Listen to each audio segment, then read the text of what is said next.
Dear brothers and sisters in Christ, greetings once again in the blessed name of our Lord and Savior Jesus Christ. ക്രിസ്തുയേശുവിലുള്ള സഹോദരി സഹോദരന്മാർക്ക് കർത്താവായ യേശുക്രിസ്തുവിന്റെ നാമത്തിലുള്ള സ്നേഹവന്ദനം. We are so delighted this evening to come back together on this platform to meditate upon God's infallible inerrant word. നമുക്ക് ഈ നിലയിലെ ഈ മാധ്യമത്തിൽ കൂടി ദൈവസന്നിധിയിലേക്ക് മടങ്ങി വന്ന് ദൈവവചനത്തിന്റെ തെറ്റാത്ത ഒരിക്കലും തെറ്റുകൂടാത്ത ദൈവത്തിന്റെ വചനത്തിന്റെ മുൻപിലേക്ക് ഒരിക്കലും മാറ്റമില്ലാത്ത ദൈവവചനത്തിന് മുൻപിലായിരിക്കാൻ ഇടയായതോർത്ത് ദൈവത്തെ സ്തുതിക്കാം.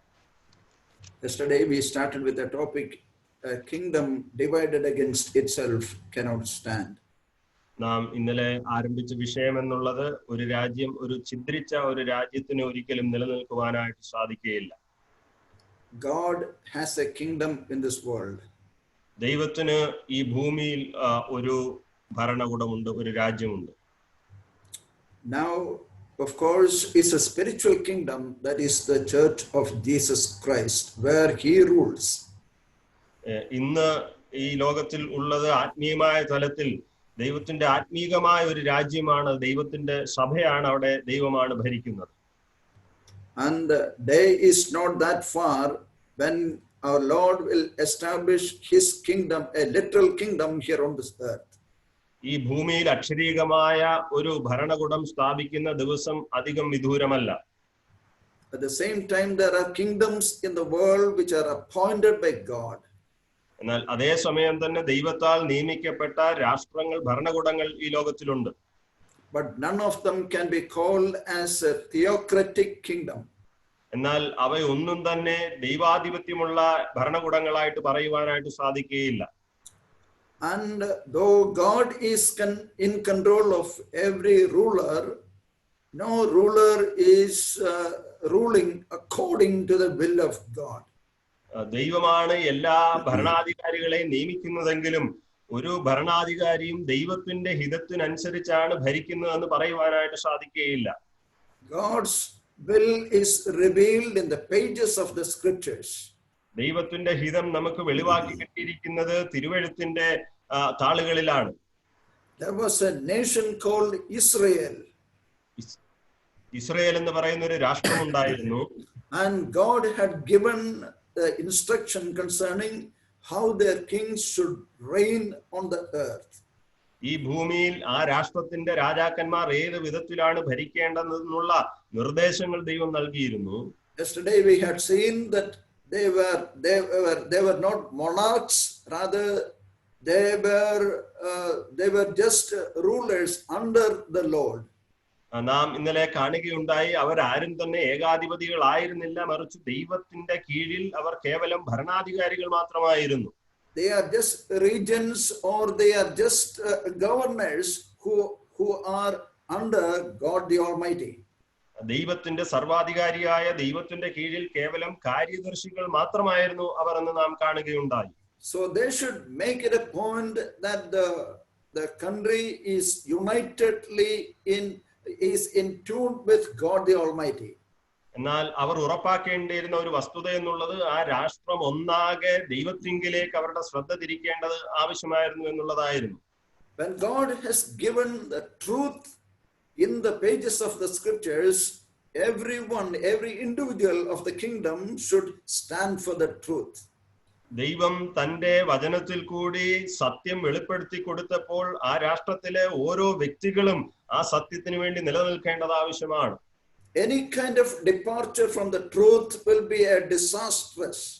ഏത് ആ സത്യത്തിൽ നിന്നുള്ള ചെറിയ നിലയിലുള്ള വ്യതിചലനം പോലും വലിയ ദുരന്തങ്ങൾ കൊണ്ടുവരുവാൻ ഇടയുണ്ട്. And therefore we should see that our families, our assemblies are ruled by our Lord in accordance with the scriptures. അത് മുഖാന്തരം നാം ഉറപ്പാക്കേണ്ട വസ്തുത എന്നുള്ളത് നമ്മുടെ കുടുംബങ്ങൾ, നമ്മുടെ സഭകൾ ദൈവവചനത്തിൽ നമുക്ക് വെളിവാക്കി കിട്ടിയിരിക്കുന്ന ദൈവിക നിർദ്ദേശങ്ങൾ പ്രകാരം ഉള്ളതായിരിക്കണം. If we depart from the truth, there will be the result will be disaster. നാം ആ സത്യം വിട്ടുമാറിയാൽ അതിന്റെ പരിണിത ഫലം എന്നുള്ളത് വളരെ ദുരന്തദായകമായിരിക്കും. And there should be unity in the kingdom of God. ദൈവത്തിന്റെ സാമ്രാജ്യത്തിൽ ഐക്യം ആവശ്യമാണ്. And if we fight each other and if we divide each other, then we cannot have a proper standing before the Lord. നാം അന്യോന്യം പോരാടുന്നുവെങ്കിൽ, നാം അന്യോന്യം വിഭജിക്കപ്പെടുന്നുവെങ്കിൽ നമുക്ക് ദൈവസന്നിധിയിൽ നേരായ നിലയിൽ നിൽക്കുവാനായിട്ട് സാധിക്കുകയില്ല. Yesterday we have seen some of the purposes of the theocratic kingdom. ഇന്നലെ നാം ഒരു ദൈവാധിപത്യമുള്ള ഒരു സാമ്രാജ്യത്തിന്റെ ചില ഉദ്ദേശങ്ങൾ കാണുകയുണ്ടായി. And there are purposes for our existence in the world as individuals and as families. നാം കുടുംബങ്ങളായിട്ട് വ്യക്തികളായിട്ട് ഈ ലോകത്തിലായിരിക്കുന്നതിന് പ്രത്യേകമായ ഉദ്ദേശങ്ങളുണ്ട്. And God has designed all these institutions in the world with a purpose. ദൈവം ഈ ഭൂമിയിൽ ഈ സ്ഥാപനങ്ങളൊക്കെയും ആക്കി വെച്ചിരിക്കുന്നത് ഒരു ഉദ്ദേശത്തോടു കൂടിയാണ്. But however, there are failures that occurred in the lives of the people of Israel. എന്നാൽ ഇസ്രായേൽ മക്കളുടെ ജീവിതത്തിൽ അവരുടെ ജീവിതങ്ങളിൽ പരാജയം അനുഭവിക്കുവാൻ തക്കവണ്ണം ഇടയായിട്ട് തീർന്നു. So the record of such failures in the Bible is a lesson for us so that we may be watchful how we live in the world. അങ്ങനെയുള്ള തിരുവചനത്തിൽ നാം കാണുന്ന പരാജയങ്ങളുടെ ചരിത്ര രേഖകളൊക്കെയും നാം ഈ ഭൂമിയിൽ എങ്ങനെ ജീവിക്കുന്നു എന്നുള്ളത് നോക്കിക്കാണുവാനായിട്ട് നമുക്ക് തന്നിരിക്കുന്ന ബുദ്ധി ഉപദേശങ്ങളാണ്. Yesterday we started with the division, we ended with the division of the kingdom. ഇന്നലെ നാം ആരംഭിച്ചത് ആ ഇസ്രായേൽ എന്ന് പറയുന്ന ആ രാഷ്ട്രത്തിന്റെ വിഭജനത്തോടു കൂടിയാണ്. And the entire kingdom was divided into two, northern kingdom and southern kingdom. ആ മുഴുവൻ സാമ്രാജ്യവും രണ്ട് രാജ്യങ്ങളായിട്ട് വിഭജിക്കപ്പെട്ടു, വടക്കൻ സാമ്രാജ്യവും തെക്കൻ സാമ്രാജ്യവും. And northern kingdom had 10 tribes. Its capital was Samaria. വടക്കൻ രാജ്യമായ ഇസ്രായേലിന് 10 ഗോത്രങ്ങൾ ഉണ്ടായിരുന്നു. അതിന്റെ തലസ്ഥാനം ശമരിയായിരുന്നു. Sometimes they are also called Ephraim. പലപ്പോഴും ആ തെക്കൻ വടക്കൻ സാമ്രാജ്യത്തെ എഫ്രൈം എന്നും വിളിക്കാറുണ്ട്. But very often they are referred as Israel. എന്നാൽ സാധാരണയായിട്ട് അവരെ ഇസ്രായേൽ എന്നുള്ള പദത്തിലാണ് അറിയപ്പെട്ടിരുന്നത്. And the first of their kings was Jeroboam. അവരുടെ ഒന്നാമത്തെ രാജാവ് യെരോബാം ആയിരുന്നു. And altogether there were 20 kings. അവിടെ എല്ലാം കൂടി 20 രാജാക്കന്മാർ ഇസ്രായേൽ രാജ്യം ഭരിച്ചിരുന്നു. None of them was good. അവരിൽ ആരും തന്നെ നല്ലവരായിട്ടുണ്ടായിരുന്നില്ല. Ultimately they had to go to the Assyrian captivity in 722 BC. 722 BC-യിൽ അവർ അശൂരിയൻ അടിമത്വത്തിൽ പ്രവാസത്തിലേക്ക് പോകേണ്ടതായിട്ട് വന്നു. We have seen that the nation Israel, that includes all the 12 tribes, was divided in 931 BC. നമുക്കറിയാം Israel എന്ന് പറയുന്ന ഒരു രാഷ്ട്രം 931 BC-യിൽ രണ്ടായിട്ട് വിഭജിക്കപ്പെടുവാൻ ഇടയായിട്ട് തീർന്നു. Before that there were 3 kings that who ruled the entire nation. ഇസ്രായേലിനെ ഒന്നാകെ ഭരിച്ചിരുന്ന 3 രാജാക്കന്മാരാണ് വിഭജനത്തിന് മുൻപുണ്ടായിരുന്നത്. They are Saul, David and Solomon. ശൗലും ദാവീദും ശലോമോനുമായിരുന്നു ആ 3 രാജാക്കന്മാർ. And though Solomon is known as the wisest king ever lived on the face of the earth, he turned his back against God. ശലോമോൻ ജ്ഞാനികളിൽ ജ്ഞാനിയായ രാജാവെന്ന് അല്ലെങ്കിൽ ഈ ഭൂമിയിൽ ഏറ്റവും ജ്ഞാനിയായ മനുഷ്യനെന്ന് അറിയപ്പെട്ടിരുന്നുവെങ്കിലും താൻ ദൈവത്തിനു നേരെ തന്റെ പുറം കാട്ടുമാറാക്കി. Let us see some of the reasons for the division of the kingdom. ആ രാഷ്ട്രത്തിന്റെ വിഭജനത്തിന് കാരണമായ ചിലത് നമുക്കൊന്ന് പരിശോധിക്കാം. I would request Sunny to read 1 Kings chapter 11 verses 9 to 11 once. 1 രാജാക്കന്മാർ 11-ാം അധ്യായത്തിന്റെ 9 മുതൽ 11 വരെയുള്ള വാക്യങ്ങൾ നാം ഇങ്ങനെയാണ് വായിക്കുന്നത്. തനിക്ക് 2 പ്രാവശ്യം പ്രത്യക്ഷനാവുകയും അന്യദേവന്മാരെ ചെന്ന് സേവിക്കരുതെന്ന കാര്യത്തെക്കുറിച്ച് തന്നോട് കൽപ്പിക്കുകയും ചെയ്തിരുന്ന ഇസ്രായേലിന്റെ ദൈവമായ യഹോവയെ വിട്ട് ശലോമോൻ തന്റെ ഹൃദയം തിരിക്കുകയും യഹോവ കൽപ്പിച്ചത് പ്രമാണിക്കാതിരിക്കുകയും ചെയ്തതുകൊണ്ട് യഹോവ അവനോട് കോപിച്ചു. യഹോവ ശലോമോൻ അരുളി ചെയ്തത് എന്തെന്നാൽ, എന്റെ നിയമവും ഞാൻ നിന്നോട് കൽപ്പിച്ച കൽപ്പനകളും നീ പ്രമാണിച്ചില്ല എന്നുള്ള സംഗതി നിന്റെ പേരിൽ ഇരിക്കൊണ്ട് ഞാൻ രാജ്യത്വം നിങ്ങളിൽ നിന്ന് നിശ്ചയമായി പറിച്ച് നിന്റെ ദാസന് കൊടുക്കും. It was not God's will that the kingdom should be divided. ഈ രാഷ്ട്രം വിഭജിക്കപ്പെടണമെന്നുള്ളത് ദൈവത്തിന്റെ ഹിതമായിരുന്നില്ല. God always wanted one king as a regent to govern the entire nation under the leadership of God himself. ദൈവത്തിന്റെ നേതൃത്വത്തിൽ ദൈവത്തിന്റെ കീഴിൽ ദൈവം എപ്പോഴും ആഗ്രഹിച്ചിരുന്നത് ഒരു രാജാവ് മുഴു Israel രാഷ്ട്രത്തെയും ഭരിക്കണമെന്നായിരുന്നു. But the time had come, God could not tolerate the sin of these kings. എന്നാൽ ഈ രാജാക്കന്മാരുടെ പാപത്തെ സഹിക്കുവാൻ കഴിയാത്ത ഒരു അവസ്ഥയിലേക്ക് ദൈവം വന്നു ചേർന്നു. We come across the downfall of Solomon in chapter 11 verses 1 to 8. ശലോമോന്റെ വീഴ്ചയുടെ ആ ചരിത്രം നമുക്ക് 11-ാം അധ്യായത്തിന്റെ 1 മുതൽ 8 വരെയുള്ള വാക്യങ്ങളിൽ കാണുവാനായിട്ട് സാധിക്കുന്നുണ്ട്. Though he was the wisest king in the world, he became number one fool in marrying many wives and being attracted to their religions. ഈ ഭൂമിയിലെ ഏറ്റവും ജ്ഞാനിയായ രാജാവായിരുന്നുവെങ്കിൽ കൂടിയും താൻ അനേകം ഭാര്യമാരെ എടുക്കുകയും അതുപോലെ തന്നെ അവരുടെ ആരാധനകളിലേക്ക് താൻ ആകർഷിക്കപ്പെടുകയും ചെയ്തതുകൊണ്ട് താൻ ഏറ്റവും വലിയൊരു ഭോഷനായിത്തീരുന്ന സാഹചര്യം നമുക്ക് കാണുവാൻ സാധിക്കുന്നു. Initially, he did not understand that he was not only marrying these foreign girls, but also he was marrying their religions.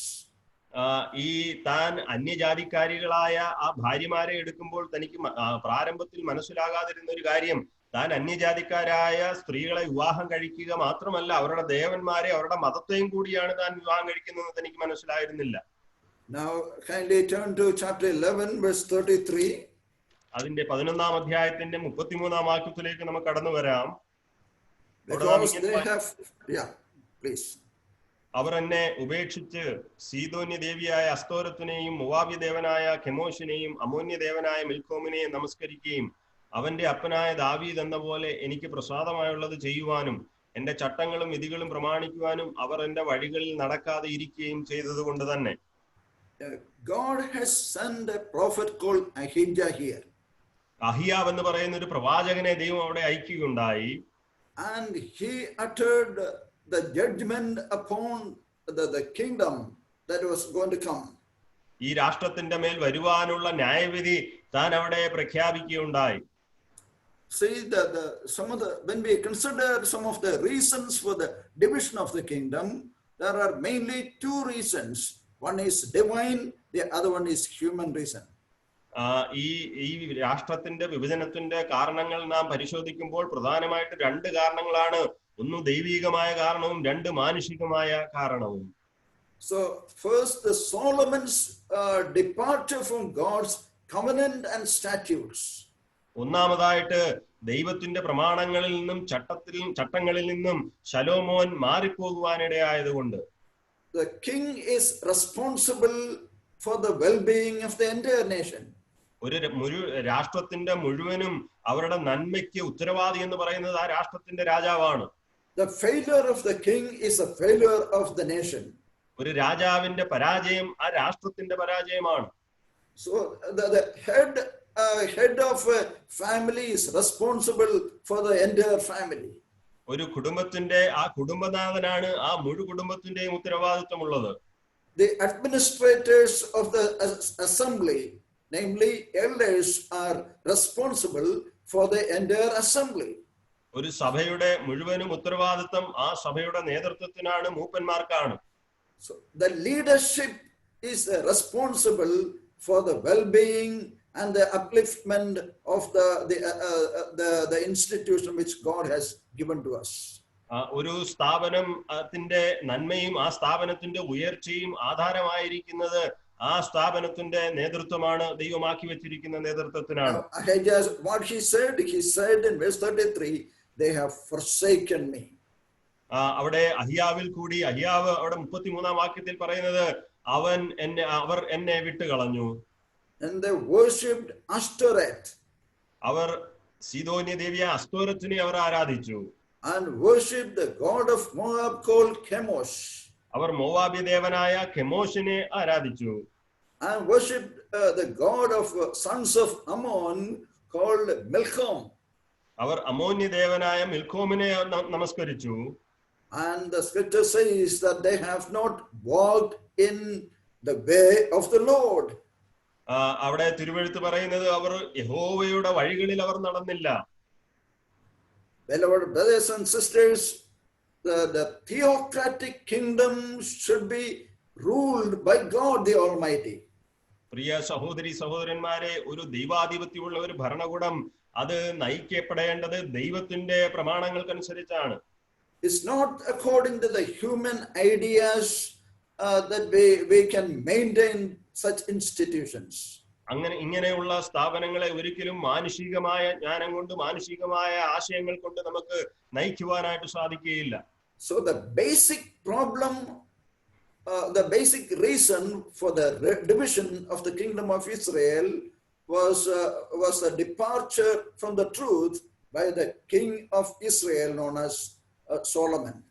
ഈ ഇസ്രായേൽ രാഷ്ട്രം വിഭജിക്കപ്പെടുവാനുണ്ടായിരുന്ന ആ അടിസ്ഥാനപരമായ കാരണമെന്നുള്ളത് അവരുടെ രാജാവായ ശലോമോൻ യഹോവയുടെ സത്യത്തിൽ നിന്നും വ്യതിചലിച്ചു നടന്നതുകൊണ്ടാണ്.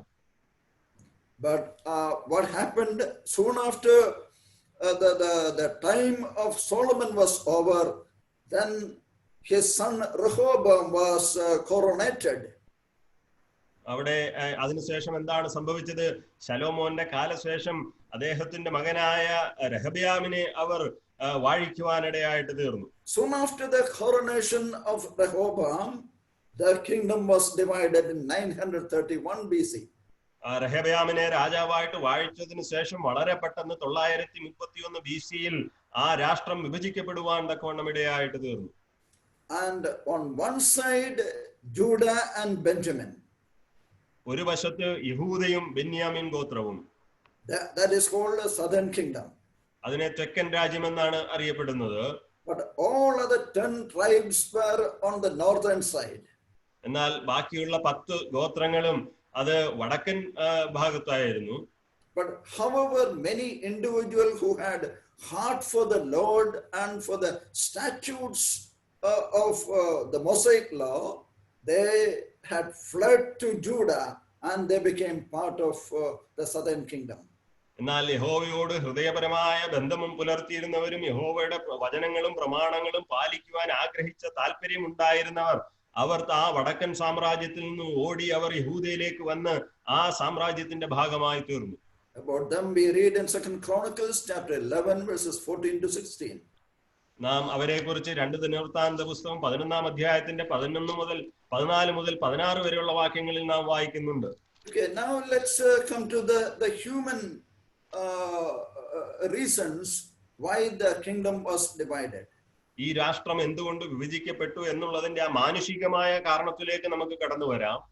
Basically because of the reaction of Rehoboam when he was approached by the people of the land with certain complaints. ആ രഹബയാമിന്റെ അടുക്കിലേക്ക് ആ ദേശത്തിലെ ജനങ്ങൾ ചില പരാതികളുമായിട്ട് വന്നപ്പോൾ തന്റെ പ്രതികരണമാണ് അതിന് കാരണമായി തീർന്നത്. And his reactions will give us a lot of lessons for our daily living in this world. നമുക്ക് ഈ ഭൂമിയിൽ ജീവിക്കുന്നതിന് നമ്മെ സഹായിക്കുന്ന ധാരാളം പാഠങ്ങൾ നമുക്ക് ആ പ്രതികരണത്തിൽ നിന്ന് പഠിക്കുവാനായിട്ട് സാധിക്കും. Let's come to chapter 12 and verse 4. ആ 12-ാം അധ്യായത്തിന്റെ 4-ാം വാക്യത്തിലേക്ക് നമുക്ക് കടന്നു വരാം. Let's listen. അവിടെ നാം ഇങ്ങനെ വായിക്കുന്നു. 1 രാജാക്കന്മാർ 12-ാം അധ്യായത്തിന്റെ 4-ാം വാക്യം. നിന്റെ അപ്പൻ ഭാരമുള്ള നുകം ഞങ്ങളുടെ മേൽ വെച്ചു, നിന്റെ അപ്പന്റെ കഠിനവേലയും അവൻ ഞങ്ങളുടെ മേൽ വെച്ചിരിക്കുന്ന ഭാരമുള്ള നുകവും നീ ഭാരം കുറച്ചു തരണം, എന്നാൽ ഞങ്ങൾ നിന്നെ സേവിക്കാമെന്ന് പറഞ്ഞു. Here we find the request of Jeroboam on behalf of the people Israel. ഇവിടെ ഇസ്രായേൽ ജനത്തിനു വേണ്ടി രെഹബയാമിന്റെ അടുക്കൽ വന്ന് കഴിക്കുന്ന ഒരു അപേക്ഷ നമുക്ക് കാണുവാനായിട്ട് സാധിക്കുന്നുണ്ട്.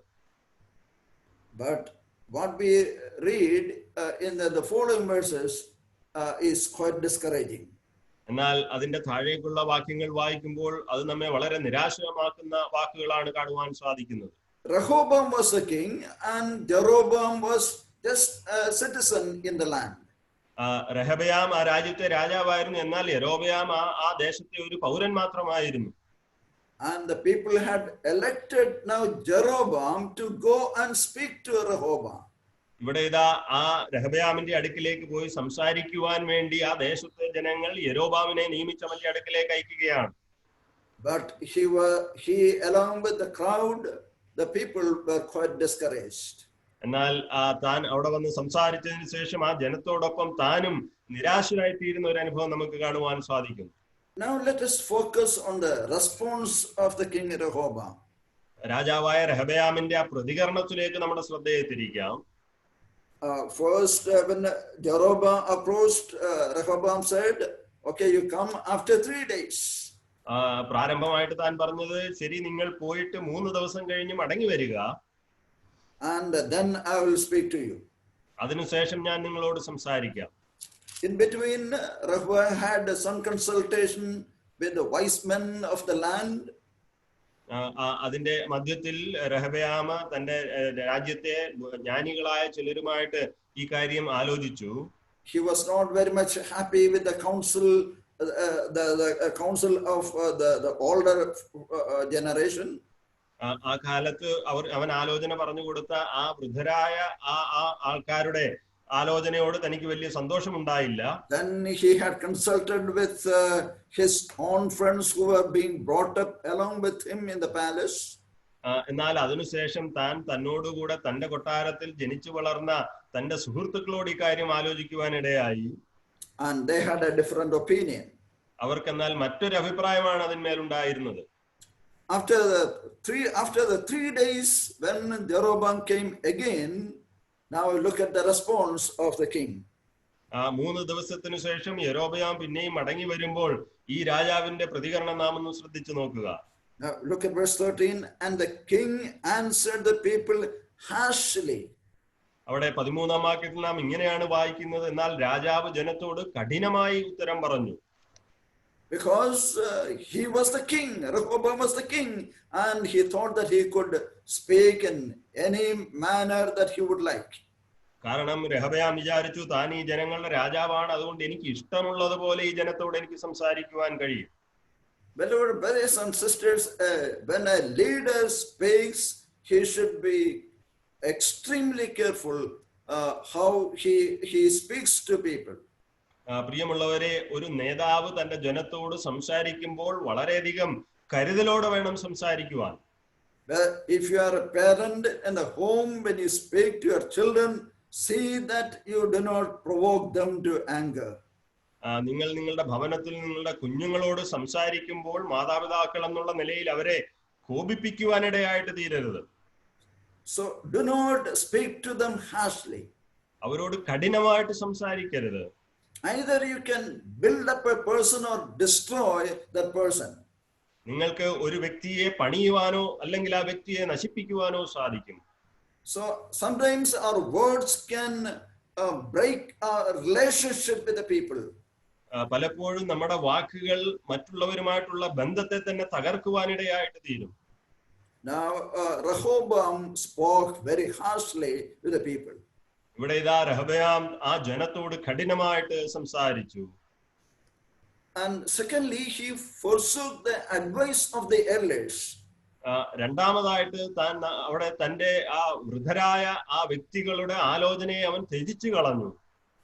What was the advice of the elders? ആ വൃദ്ധരായ അവരുടെ ആ ആലോചന എന്തായിരുന്നു? Please turn to chapter 12 and verse 8 onward. അതിന്റെ the previous verse 6. 12-ാം അധ്യായത്തിന്റെ 6 മുതലുള്ള വാക്യങ്ങൾ. റഹബയാം രാജാവ് തന്റെ അപ്പനായ ശലോമോന്റെ ജീവകാലത്ത് അവന്റെ സന്നിധിയിൽ നിന്നിരുന്ന വൃദ്ധന്മാരോട് ആലോചിച്ചു. ഈ ജനത്തോട് ഉത്തരം പറയേണ്ടതിന് നിങ്ങൾ എന്ത് ആലോചന പറയുന്നു എന്ന് ചോദിച്ചു. അതിനവർ അവനോട്, നീ ഇന്നീ ജനത്തിന് വഴിപ്പെട്ട് അവരെ സേവിച്ച് അവരോട് നല്ല വാക്ക് പറഞ്ഞാൽ അവർ എന്നും നിനക്ക് ദാസന്മാരായിരിക്കും എന്ന് പറഞ്ഞു. Look at that. Here the wise counsel of the elderly people. ഇവിടെ ഇതാ ആ വൃദ്ധന്മാരായ ആൾക്കാരുടെ ജ്ഞാനത്തോടു കൂടിയ ആലോചന. Probably if Rehoboam listened to the wise counsel of this elderly folk, definitely his kingdom would have continued as a united kingdom. ഒരുപക്ഷെ രഹബയാം ഈ വൃദ്ധരായ ഈ വ്യക്തികളുടെ ആ നല്ല ആലോചന കേട്ടനുസരിച്ച് അതിൻപടി പ്രവർത്തിച്ചിരുന്നുവെങ്കിൽ ഒരുപക്ഷെ ആ സാമ്രാജ്യം ഐക്യത്തോടുകൂടെ വിഭജിക്കപ്പെടാത്ത ഒരവസ്ഥയിൽ തുടർന്നു പോയേനെ. See, the people will have different complaints and different things to speak to us, but we should give our open ears to them. പലപ്പോഴും ജനങ്ങൾക്ക് നമ്മോട് സംസാരിക്കുവാൻ വ്യത്യസ്തമായ ചിന്താഗതികളും വ്യത്യസ്തമായ ആശയങ്ങളുമായിരിക്കും ഉള്ളതെങ്കിലും എപ്പോഴും അവരുടെ വാക്കുകൾ കേൾക്കുവാൻ നാം തുറന്ന കാതുകളോടുകൂടെ ഉള്ളവർ ആയിരിക്കണം. The downfall of many assemblies and many families, the very reason is this, that the leaders or the head of that such institutions do not give an open ear to the people. പലപ്പോഴും പല സഭകളുടെയും പല കുടുംബങ്ങളുടെയും വീഴ്ചയ്ക്ക് കാരണമെന്നുള്ളത് ആ സ്ഥാപനത്തിന്റെ നേതൃത്വത്തിന് അവിടെയുള്ള ജനങ്ങളുടെ വാക്കുകൾക്ക് ചെവി കൊടുക്കുവാനായിട്ട് കഴിയാത്തത് കൊണ്ടാണ്. So the lesson that we learn here, never bypass the warnings and godly advice of the older generation. ഇവിടെ നമുക്ക് ലഭിക്കുന്ന പാഠമെന്നുള്ളത് ഒരിക്കലും നമ്മുടെ വൃദ്ധരായ കഴിഞ്ഞ തലമുറയിലുള്ള ആ വ്യക്തികളുടെ ആലോചനകളും അവരുടെ ഉപദേശങ്ങളും നാം നിരാകരിക്കരുത്. They may not know much of a computer and the software you are talking about. ഒരുപക്ഷെ നിങ്ങൾ സംസാരിക്കുന്ന കമ്പ്യൂട്ടറിനെ കുറിച്ചോ അതിന്റെ സോഫ്റ്റ്വെയറിനെ കുറിച്ചോ വലിയ അറിവ് അവർക്ക് ഉണ്ടാകുകയില്ല. But they have wisdom. എന്നാൽ അവർക്ക് ജ്ഞാനമുണ്ട്, പരിജ്ഞാനമുണ്ട്. They have gone through life experiences and they have learned lessons out of their experiences. They can give you good advices. എന്നാൽ അവർ തങ്ങളുടെ ജീവിതാനുഭവങ്ങൾ കൂടി കടന്നുപോയി അവരുടെ ജീവിതത്തിലെ വിവിധ സാഹചര്യങ്ങളിൽ അവർ പഠിച്ച അനേക പാഠങ്ങൾ നമുക്ക് പകർന്നു നൽകുവാനായിട്ട് സാധിക്കും. Now look at the third response of the king. ഈ രാജാവിന്റെ മൂന്നാമത്തെ പ്രതികരണം നാം ഒന്ന് നോക്കുക. In verse 14 we read that he took the advice of the young, immature, foolish men who grew up along with him. അവിടെ നാം കാണുന്നത് 14-ാം വാക്യത്തിൽ തന്നോടുകൂടെ ജനിച്ചു വളർന്ന ഭോഷന്മാരായ യൗവനക്കാരായ ആ വ്യക്തികളുടെ ആലോചന താൻ സ്വീകരിക്കുകയുണ്ടായി. What was their advice in verses 8 and 9? അവരുടെ ഉപദേശം എന്തായിരുന്നു എന്നുള്ളത് 8ഉം 9ഉം വാക്യത്തിൽ നമുക്ക് കാണുവാൻ കഴിയുന്നുണ്ട്. Okay, the request of Jeroboam is given in verse 9. യെരോബയാമിന്റെ അഭ്യർത്ഥന എന്നുള്ളത് 9-ാം വാക്യത്തിലാണ് നമുക്ക് കാണുവാൻ സാധിക്കുന്നുണ്ട്. His request was lighten the yoke which your father put on us. തന്റെ അപേക്ഷ എന്നുള്ളത് നിന്റെ അപ്പൻ ഞങ്ങളുടെ മേൽ വെച്ചിരിക്കുന്ന നുകം ഭാരം കുറച്ചു തരണം എന്നുള്ളതായിരുന്നു. Now the advice of the young men who grew up with Rehoboam is given in verse 10. എന്നാൽ ആ രെഹബയാമിന്റെ കൂടെ വളർന്ന യൗവനക്കാരുടെ ആലോചന 10-ാം വാക്യത്തിൽ നമുക്ക് കാണുവാൻ സാധിക്കുന്നുണ്ട്. Please notice it. അത് നിങ്ങളൊന്ന് നോക്കണമേ. അവിടെ നാം ഇങ്ങനെ വായിക്കുന്നു, അവനോടുകൂടെ വളർന്നിരുന്ന യൗവനക്കാർ അവനോട്, നിന്റെ അപ്പൻ ഭാരമുള്ള നുകം ഞങ്ങളുടെ മേൽ വെച്ചു, നീ അത് ഞങ്ങൾക്ക് ഭാരം കുറച്ചു തരണമെന്ന് നിന്നോട് പറഞ്ഞ ഈ ജനത്തോട് എന്റെ ചെറുവിരൽ എന്റെ അപ്പന്റെ അരയേക്കാൾ വണ്ണമുള്ളതായിരിക്കും. എന്റെ അപ്പൻ നിങ്ങളുടെ മേൽ ഭാരമുള്ള നുകം വെച്ചിരിക്കെ ഞാൻ നിങ്ങളുടെ നുകത്തിന് ഭാരം കൂട്ടും. എന്റെ അപ്പൻ നിങ്ങളെ ചമ്മട്ടി കൊണ്ട് ദണ്ഡിപ്പിച്ചു, ഞാനോ തേളുകളെ കൊണ്ട് നിങ്ങളെ ദണ്ഡിപ്പിക്കും എന്നിങ്ങനെ നീ ഉത്തരം പറയണമെന്ന് പറഞ്ഞു. Okay, here they said, my little finger is thicker than my father's loins. Actually, it's a proverbial expression. അവിടെ അവരുടെ പ്രതികരണം നമുക്ക് അവിടെ കാണുവാൻ സാധിക്കുന്നത്, അവർ പറയുന്നത് എന്റെ ചെറുവിരൽ എന്റെ അപ്പന്റെ അരയേക്കാൾ വണ്ണമുള്ളതായിരിക്കും.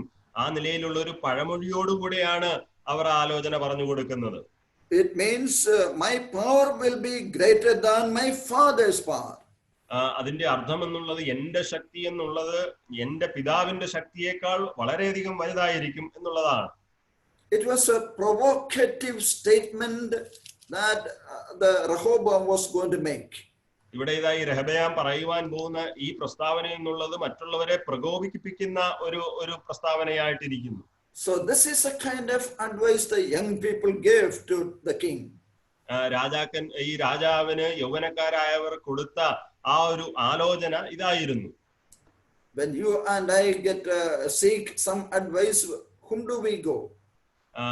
എനിക്കും നിങ്ങൾക്കും ഒരു ആലോചന ആവശ്യമുള്ളപ്പോൾ നാം ആരിലേക്കാണ് പോകുന്നത്?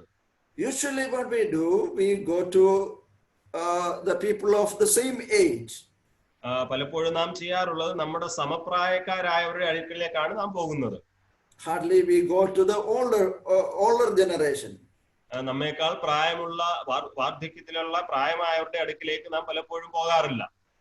But if you are a young man or a teenager or a youth, you see that you go to the older generation who have gone through such life experiences.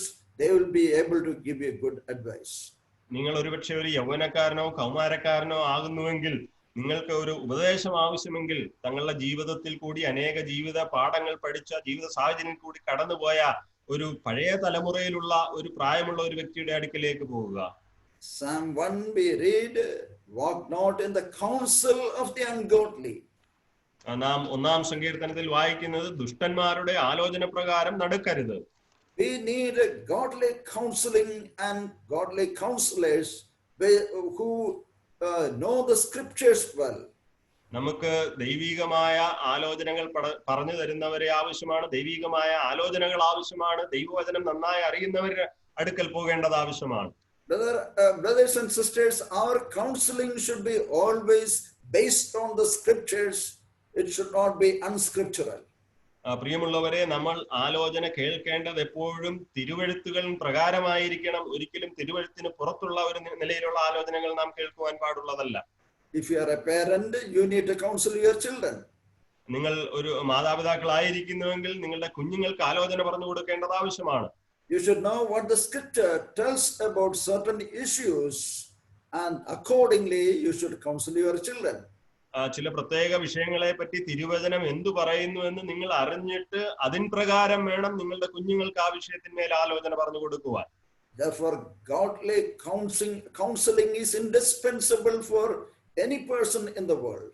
ഈ ലോകത്തിലുള്ള ഏത് വ്യക്തിക്കും ദൈവികമായ ആലോചനകൾ ഒഴിച്ചുകൂടാനാവാത്തതാണ്. Do not just look at the educational qualification of the younger generation and try to adopt whatever they would say for our assembly or for any institution. ഒരിക്കലും വിദ്യാഭ്യാസ യോഗ്യതയുള്ള യൗവനക്കാരുടെ അടുക്കലേക്ക് നോക്കാതെ അവരുടെ വഴികൾ നോക്കാതെ ആ നിലയിൽ നമ്മുടെ സഭാജീവിതം ക്രമീകരിക്കുവാൻ ഒരിക്കലും നാം ശ്രമിക്കരുത്. They may be very good business administrators. അവർ വളരെ നല്ല രീതിയിൽ ബിസിനസ്സുകൾ കൈകാര്യം ചെയ്യുന്നവരായിരിക്കാം. But the institutions of God should be governed by spiritual leadership according to the stipulations of the scriptures. എന്നാൽ ദൈവം വെച്ചിരിക്കുന്ന സ്ഥാപനങ്ങൾ ദൈവികമായ ആലോചന കൊണ്ട്, ദൈവം വെച്ചിരിക്കുന്ന പ്രമാണം കൊണ്ട്, ആത്മീയ ആലോചനകൾ കൊണ്ടാണ് നയിക്കപ്പെടേണ്ടത്. And God's assembly should be ruled by godly people, not the carnal, the worldly people. ദൈവത്തിന്റെ സഭകൾ ഭരിക്കേണ്ടത് ദൈവത്തിന്റെ വ്യക്തികളാണ്, ആത്മീയരായ മനുഷ്യരാണ്. ജഡീകന്മാരായവരെ കൊണ്ടല്ല ദൈവസഭകൾ ഭരിക്കപ്പെടേണ്ടത്. Here, look at the response of the King Rehoboam. He took the advice of his young friends and acted accordingly. ഇവിടെ രഹബയാമിന്റെ ആ പ്രതികരണം നാം ഒന്ന് നോക്കുക. യൗവനക്കാരായ തന്റെ സുഹൃത്തുക്കളുടെ ആലോചന താൻ സ്വീകരിച്ച് അതിൻ പ്രകാരം പ്രവർത്തിക്കുന്ന ഒരു രാജാവ്. And the fourth response, he admits that his father made their life tough. Verse 14. നാലാമത്തെ പ്രതികരണം എന്നുള്ളത് 14-ാം വാക്യത്തിൽ നമുക്ക് കാണുവാൻ സാധിക്കുന്നുണ്ട്. തന്റെ പിതാവ് അവരുടെ ജീവിതത്തിന്റെ മേൽ വലിയ ഭാരം വെച്ചു എന്നുള്ളത്. My father made your yoke heavy. എന്റെ അപ്പൻ നിങ്ങളുടെ മേൽ വലിയ ഭാരമുള്ള നുകം വെച്ചു. In fact, he was quite proud about his father's decision. അങ്ങ് ആ നിലയിലുള്ള തന്റെ പിതാവിന്റെ തീരുമാനത്തെ കുറിച്ച് വലിയ അഭിമാനം കൊള്ളുന്ന ഒരു പുത്രനെ നമുക്ക് കാണുന്നു. Of course, Solomon had to give tough time for the people because he was on a bigger project, the project of building the Jerusalem temple. ആ നിലയിലുള്ള കഠിനമായ ഒരു അവസ്ഥ തന്റെ ജനത്തിന് ശലോമോന് കൊടുക്കേണ്ടി വന്നതിന്റെ കാരണം എന്നുള്ളത് ആ സമയത്ത് താൻ ദേവാലയം പണിയുന്ന ആ ഒരു വലിയ ഉദ്യമത്തിൽപ്പെട്ടതുകൊണ്ട് ജനത്തിന് ആ നിലയിലുള്ള ഒരു വലിയ ഭാരം വഹിക്കേണ്ടതായിട്ട് വന്നു. Now the temple was built, and the land was in a peaceful atmosphere. എന്നാൽ ഇപ്പോൾ ആ ദേവാലയത്തിന്റെ പണികൾ കഴിഞ്ഞു, ദേശം ഒരു സമാധാനത്തിന്റെ അനുഭവത്തിൽ കൂടി കടന്നു പോവുകയാണ്. In fact, Solomon never had to fight with other people, because already he had a secured kingdom for him to rule. ശലോമോൻ ഒരിക്കലും തന്റെ ചുറ്റുമുള്ള രാജ്യങ്ങളുമായിട്ട് ഒരു യുദ്ധത്തിൽ ഏർപ്പെടേണ്ട ആവശ്യമില്ലായിരുന്നു, കാരണം അത്രമാത്രം തന്റെ ഭരണകൂടം തന്റെ കീഴിൽ സുരക്ഷിതമായിരുന്നു. Rehoboam, his son, was just continuing the reign. എന്നാൽ ആ ഒരു ഭരണം തുടരുക മാത്രമാണ് രഹബയാം ചെയ്തത്. And he could have reigned very well according to the plan and the purpose of God. എന്നാൽ ആ നിലയിൽ ഇങ്ങനെ ഒരു അവസ്ഥയിൽ തനിക്ക് ആ രാജ്യം ലഭിച്ചപ്പോൾ ദൈവത്തിന്റെ ഹിതത്തിനനുസരിച്ച്, ദൈവ ഉദ്ദേശമനുസരിച്ച് നല്ല നിലയിൽ തനിക്ക് ആ രാജ്യത്തെ ഭരിക്കാമായിരുന്നു. He could have lightened the burden of the people of Israel.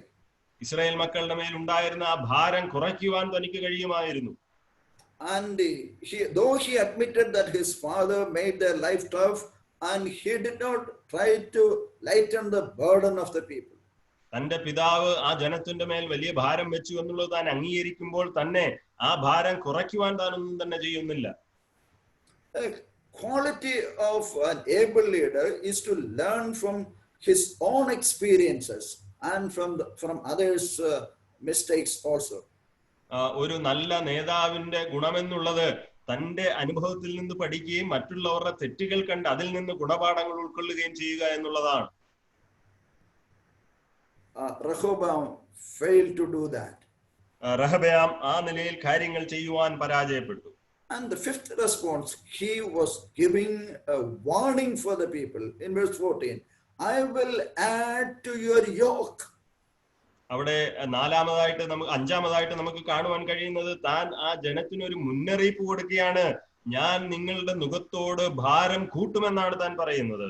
And again, sixth response, he was threatening them. I will discipline you with scorpions. രണ്ടാമതായിട്ട് താൻ അവരെ ഭയപ്പെടുത്തുകയാണ്. ഞാൻ തേളുകളെ കൊണ്ട് നിങ്ങളെ ചട്ടം പഠിപ്പിക്കും, നിങ്ങളെ എന്റെ നിയമത്തിന്റെ കീഴിലാക്കും. These are the words of a dictator. ഇതൊരു ഏകാധിപതിയുടെ വാക്കുകളാണ്. He forgot the fact that he was only a regent. താൻ കേവലം ഒരു കാര്യദർശി മാത്രമാണെന്നുള്ള യാഥാർത്ഥ്യം താൻ മറന്നുപോയി. And these are the words of the dictator when he said that I will add your yoke. ഇവിടെ ഇതാ ഒരു ഏകാധിപതിയുടെ വാക്കുകളാണ് നമുക്ക് കാണുവാൻ കഴിയുന്നത്. ഞാൻ നിങ്ങളുടെ ആ നുകത്തിന്റെ ഭാരം വർദ്ധിപ്പിക്കും എന്നുള്ള ആ ഒരു പദപ്രയോഗം. We are very well aware of what happened to Lucifer when he uttered 5 times, I will, I will, I will, I will, I will, I will. But he who was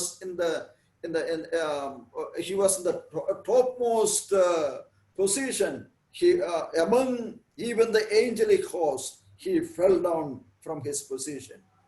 ആ ലൂസിഫറിന്റെ ജീവിതത്തിൽ സംഭവിച്ച ആ ചരിത്രം നമുക്ക് നന്നായി അറിയാം. 5 പ്രാവശ്യം താൻ തന്റെ വാക്കുകളിൽ ഞാൻ ഇങ്ങനെ ചെയ്യും, ഞാൻ ഇങ്ങനെ ചെയ്യും, ഞാൻ ഇങ്ങനെ ചെയ്യുമെന്ന് താൻ പറഞ്ഞിട്ട് തനിക്ക് എന്താണ് സംഭവിച്ചത്? ദൂതന്മാരുടെ മധ്യേ ഏറ്റവും ഉന്നത സ്ഥാനീയനായിരുന്ന താൻ താഴേക്ക് വീഴുന്ന ഒരു അനുഭവം തന്റെ ജീവിതത്തിൽ ഉണ്ടായി. Lord, brothers and sisters, as we have remembered yesterday, the ministers ought to serve people. പ്രിയമുള്ളവരെ, നാം കഴിഞ്ഞ ദിവസം ഓർത്തതുപോലെ ശുശ്രൂഷകന്മാർ, മന്ത്രിമാർ മറ്റുള്ളവരെ സേവിക്കുകയാണ് ചെയ്യേണ്ടത്. It is a service, not a position. അതൊരിക്കലും ഒരു സ്ഥാനമല്ല, അതൊരു സേവനമാണ്. And it is not a job of a dictator, it's a job of a servant. അതൊരിക്കലും ഒരു ഏകാധിപതിയുടെ ജോലിയല്ല, മറിച്ച് ഒരു സേവകന്റെ ജോലിയാണ്. A spiritual administrator cannot be a dictator. ഒരു ആത്മീയ നേതൃത്വത്തിലുള്ള ഒരു മനുഷ്യൻ ഒരിക്കലും ഒരു ഏകാധിപതിയാകുവാനായിട്ട് സാധിക്കുകയില്ല.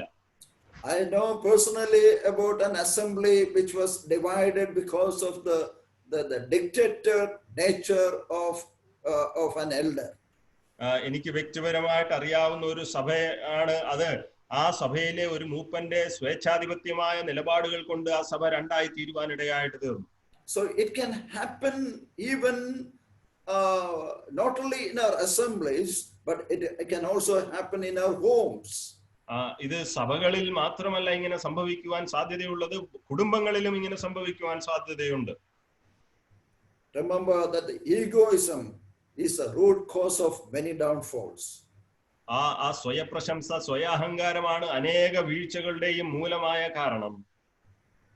Pride goes before destruction. വീഴ്ചയ്ക്ക് മുന്നേ ഉന്നത ഭാവം. Okay, so because of the response of Rehoboam and the sin of his father Solomon, now the kingdom was divided. ഇവിടെ ഇതാ ഈ റഹബയാമിന്റെ പ്രതികരണം കൊണ്ടും അതിനു മുൻപ് അവന്റെ പിതാവിന്റെ പ്രവൃത്തികൾ കൊണ്ടും ഈ രാഷ്ട്രം ഇതാ വിഭജിക്കപ്പെടുന്നു. The kingdom was divided into northern kingdom and southern kingdom. ഇവിടെ ഇതാ ഈ രാഷ്ട്രം രണ്ടായിട്ട് വിഭജിക്കപ്പെടുന്നു, തെക്കൻ രാജ്യവും വടക്കൻ രാജ്യവും. But Jeroboam, though he appeared first as a godly man, as a mature person, later on we see that he was not at all a godly person. ഇവിടെ യെരോബയാം ആദ്യം നാം കാണുമ്പോൾ വളരെയധികം പക്വതയുള്ള ദൈവികമായ സ്വഭാവങ്ങളുള്ള ഒരു മനുഷ്യനാണെന്ന് തോന്നുമെങ്കിലും പിന്നീട് അവന്റെ ജീവിതം പരിശോധിക്കുമ്പോൾ ആ നിലയിലായിരുന്നില്ല എന്ന് നമുക്ക് കാണുവാൻ സാധിക്കുന്നുണ്ട്. He was trying to establish a pseudo theocratic kingdom. ഒരു വ്യാജമായ ദൈവാധിപത്യമുള്ള ഒരു രാഷ്ട്രം സ്ഥാപിക്കുവാനാണ് താൻ ശ്രമിച്ചത്. There are why he was trying to make such pseudo theocratic kingdom due to two reasons. എന്തുകൊണ്ടാണ് ആ നിലയിൽ ഒരു നാട്യമായ അല്ലെങ്കിൽ വ്യാജമായ ഒരു ദൈവാധിപത്യമുള്ള ഒരു രാഷ്ട്രം താൻ സ്ഥാപിക്കുവാൻ ശ്രമിച്ചതിന്റെ രണ്ട് കാരണങ്ങളുണ്ട്. In verses chapter 12 verses 26 and 27 we come across Jeroboam's apprehension, his fear. അവിടെ നമുക്ക് ആ 12-ാം അധ്യായത്തിന്റെ 26-ഉം 27-ഉം വാക്യങ്ങളിൽ അവിടെ നാം കാണുന്നുണ്ട് ആ യെരോബയാമിനുണ്ടായിരുന്ന മനസ്സിലുണ്ടായിരുന്ന ഭയമായിരുന്നു. Let's read verses 26 and 27. അതിന്റെ 26-ഉം 27-ഉം വാക്യത്തിൽ നാം ഇങ്ങനെയാണ് വായിക്കുന്നത്: എന്നാൽ യെരോബയാം തന്റെ മനസ്സിൽ രാജ്യത്വം വീണ്ടും ദാവീദ് ഗൃഹത്തിനായി പോകും. ഈ ജനം യെരൂശലേമിൽ യഹോവയുടെ ആലയത്തിൽ യാഗം കഴിക്കുവാൻ ചെന്നാൽ ഈ ജനത്തിന്റെ ഹൃദയം യഹൂദ രാജാവായ രഹബയാം എന്ന തങ്ങളുടെ യജമാനിലേക്ക് തിരിയുകയും അവർ എന്നെ കൊന്നു യഹൂദ രാജാവായ രഹബയാമിന്റെ പക്ഷം ചേരുകയും ചെയ്യും എന്ന് പറഞ്ഞു. This was only his fear. ഇത് തന്റെ ഭയം മാത്രമായിരുന്നു. And in verse 31 and 38 we come across his unbelief. അതിന്റെ 31-ഉം അതിന്റെ 32 വാക്യങ്ങളിൽ തന്റെ അവിശ്വാസം നമുക്ക് കാണുവാനായിട്ട് സാധിക്കുന്നുണ്ട്. Yeah, let's read.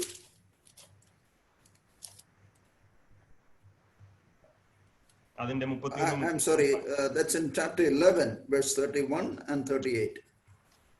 11-ാം അധ്യായത്തിന്റെ 31-ഉം 38-ഉം വാക്യങ്ങൾ. യെരോബയാമിനോട് പറഞ്ഞത് എന്തെന്നാൽ 10 ഖണ്ഡം നീ എടുത്തുകൊള്ളുക. ഇസ്രായേലിന്റെ ദൈവമായ യഹോവ ഇപ്രകാരം അരുളി ചെയ്യുന്നു: ഇതാ ഞാൻ രാജ്യത്വം ശലോമോന്റെ കയ്യിൽ നിന്ന് പറിച്ചു കീറി 10 ഗോത്രം നിനക്ക് തരുന്നു. അതിന്റെ 38-ാം വാക്യം: ഞാൻ നിന്നോട് കൽപ്പിക്കുന്നതൊക്കെ നീ കേട്ട് എന്റെ വഴികളിൽ നടന്ന് എന്റെ ദാസനായ ദാവീദ് ചെയ്തതുപോലെ എന്റെ ചട്ടങ്ങളും കൽപ്പനകളും പ്രമാണിച്ചുകൊണ്ട് എനിക്ക് പ്രസാദമായുള്ളത് ചെയ്താൽ ഞാൻ നിന്നോട് കൂടെ ഇരിക്കും. ഞാൻ ദാവീദിന് പണിതതുപോലെ നിനക്ക് സ്ഥിരമായ ഒരു ഗൃഹം പണിത് ഇസ്രായേലിനെ നിനക്ക് തരും. Look at how God has lifted up this man from nothing and how God had elevated him to become a king over 10 tribes. ഇവിടെ നാം ഒന്ന് നോക്കുക, ഒന്നുമില്ലായ്മയിൽ നിന്നും ഏത് നിലയിലാണ് ദൈവം ഈ യെരോബയാം എന്ന് പറയുന്ന വ്യക്തിയെ ഒരു രാജാവായിട്ട് ഉയർത്തിക്കൊണ്ടുവന്നത്. 10 ഗോത്രങ്ങൾക്ക് രാജാവായിരിക്കുന്നതിന് വേണ്ടി.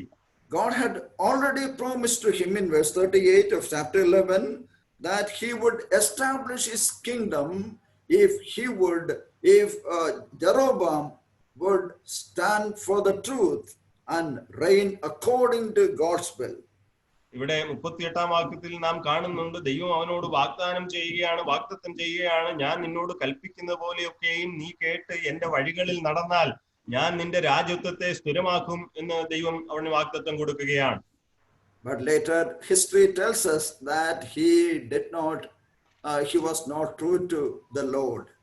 എന്നാൽ ചരിത്രം നമ്മോട് പറയുന്നത് പിന്നീട് താൻ ദൈവത്തിന്റെ സന്നിധിയിൽ താൻ നേരുള്ളവനായിരുന്നില്ല എന്നുള്ളതാണ്. As a result, in the northern kingdom there were 9 different dynasties.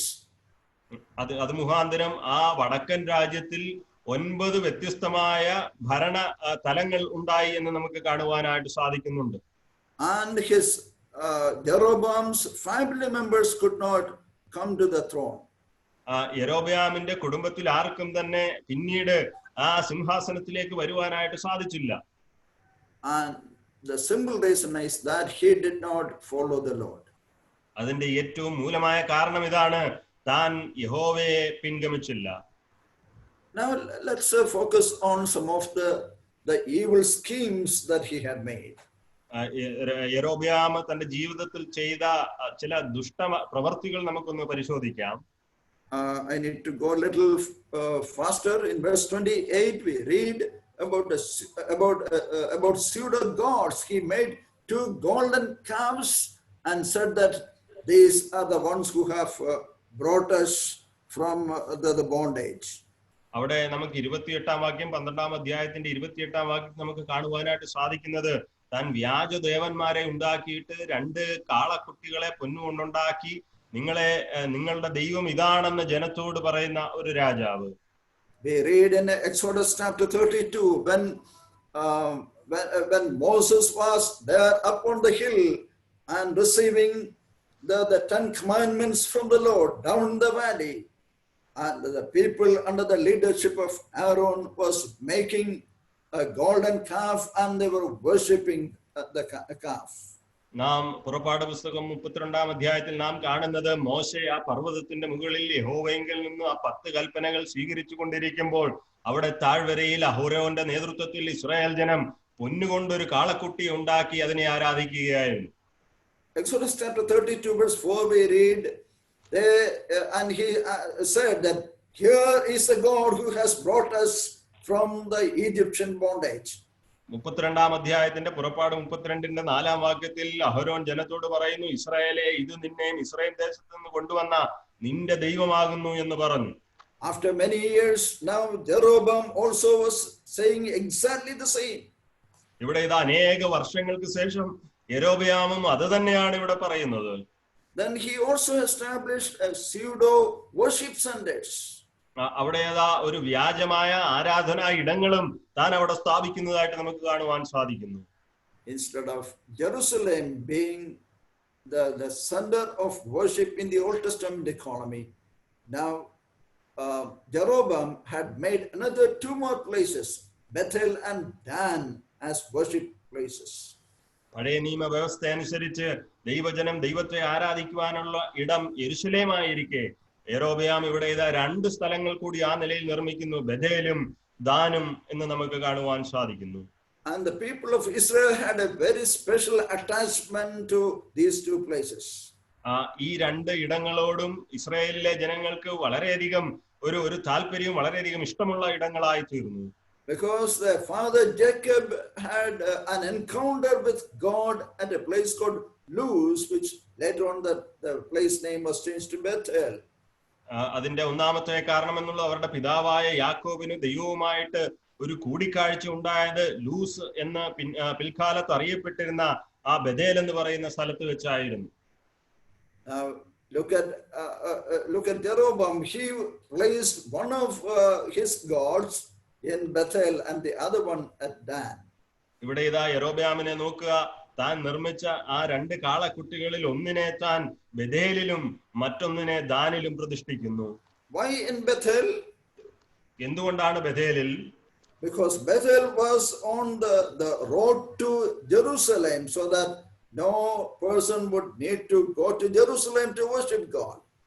എന്തുകൊണ്ട് താൻ ബഥേലിൽ അങ്ങനെ ഒരു കാര്യം സ്ഥാപിച്ചു? കാരണം ബഥേൽ എന്നുള്ളത് യെരുശലേമിലേക്ക് യാത്ര പോകുന്ന വഴിയിലുള്ളതാണ്. അതുകൊണ്ട് ആരും തന്നെ യെരുശലേമിലേക്ക് ദൈവത്തെ ആരാധിക്കാനായിട്ട് പോകേണ്ട ആവശ്യമില്ല. He made the worship of the living God so easily by stopping people from the northern kingdom to go to southern kingdom, and he brought the place of worship to the very place where they were. ഇവിടെ ഇതാ താൻ ആ വടക്കൻ സാമ്രാജ്യത്തിൽ നിന്നും ജനങ്ങൾ യെരുശലേമിലേക്ക് പോയി ദൈവത്തെ ആരാധിക്കുന്നതിന് പകരം അവർക്കൊരു എളുപ്പ വഴി, അവർ കടന്നു പോകുന്ന വഴിയിൽ അവർ ആയിരിക്കുന്നിടത്ത് ബഥേലിൽ തന്നെ ആരാധിക്കുവാനായിട്ട് ചില ക്രമീകരണങ്ങൾ താൻ ചെയ്യുന്നു. Now look at the third evil scheme that he had made. He made places of idolatry in verse 31.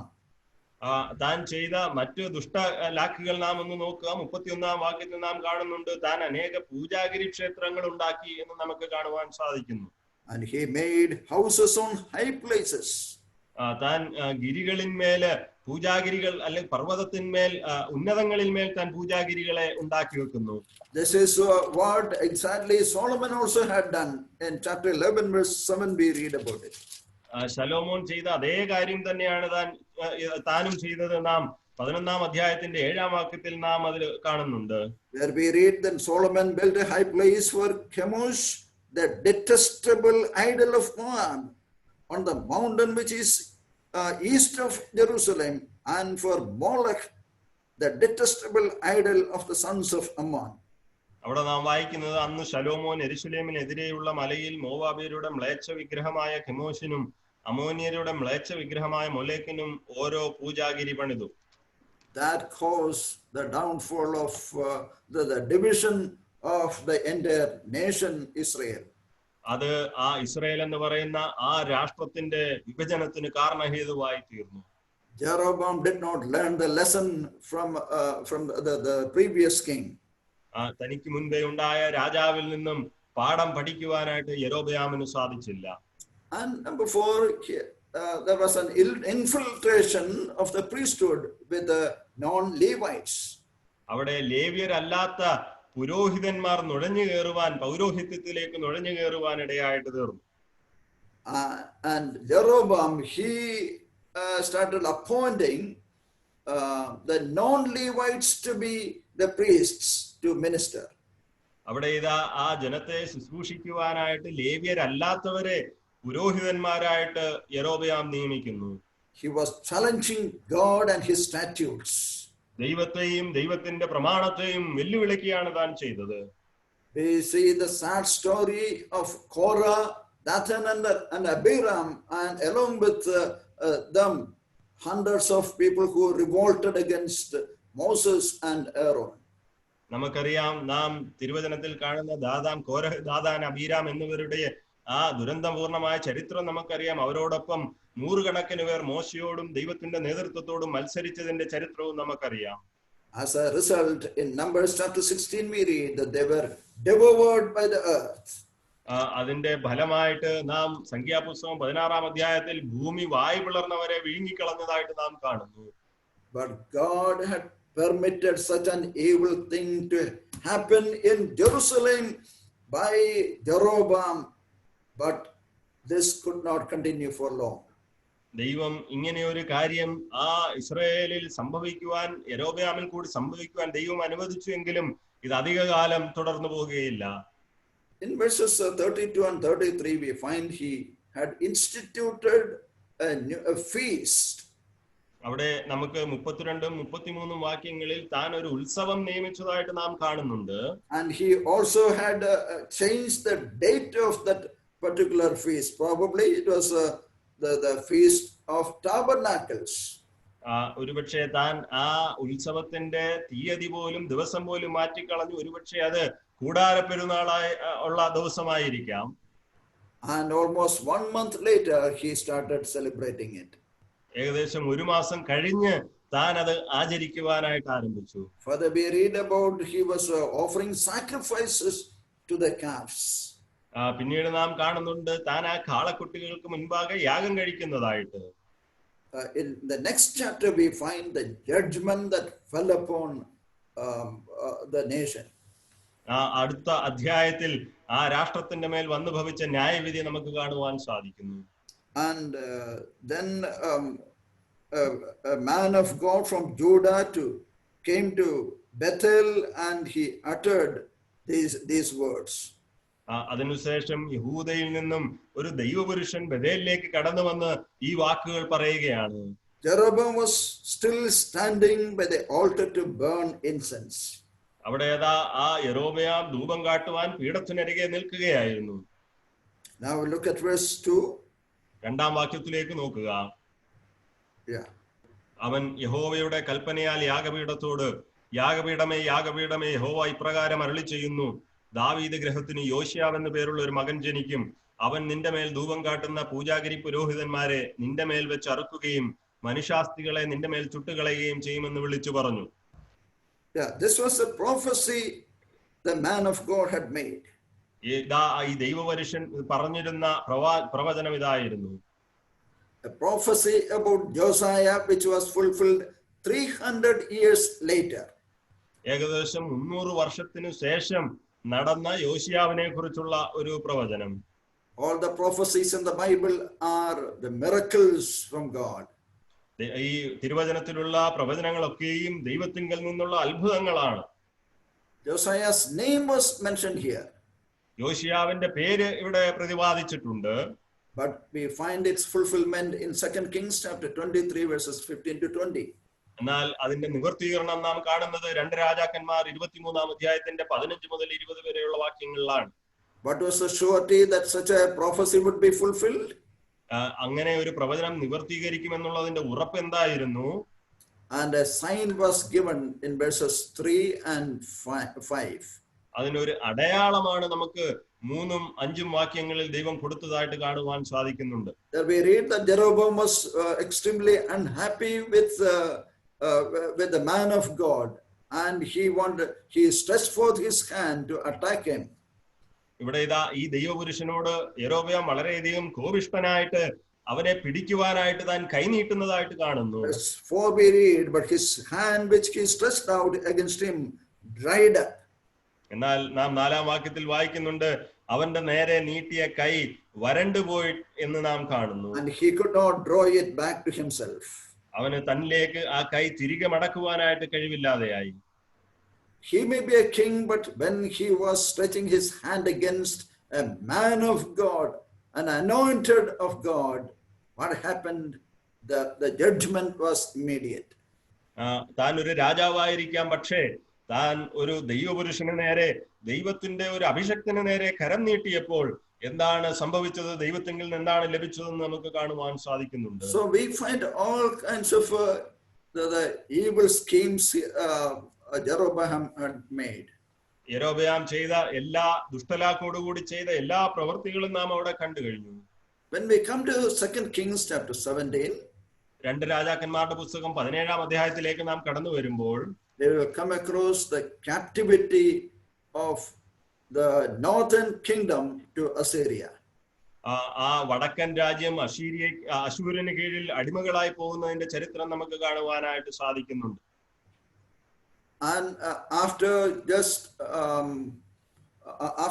over 2 centuries, the northern kingdom of Israel ceased to exist as a nation.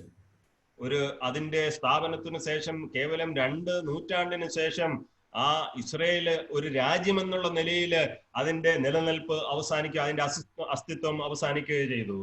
Over these periods, God had sent his prophets to them to minister to them, to warn them, to repent of their sins and come back to God.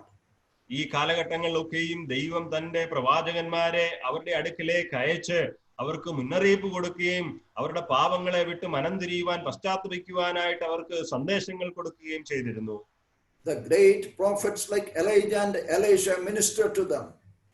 വലിയ പ്രവാചകന്മാരായ ഏലിയാവും ഏലീശയും അവരോട് പ്രവചിച്ചവരാണ്.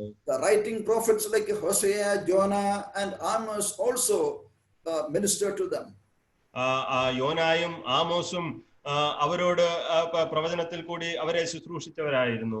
In spite of all their ministry, not a single king was godly and walked in the way of the way of David, who pleased God.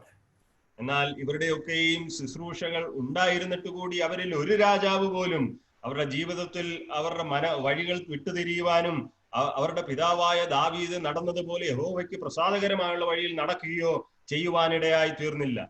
God willing, we will see more reasons why they were taken into the Assyrian captivity tomorrow.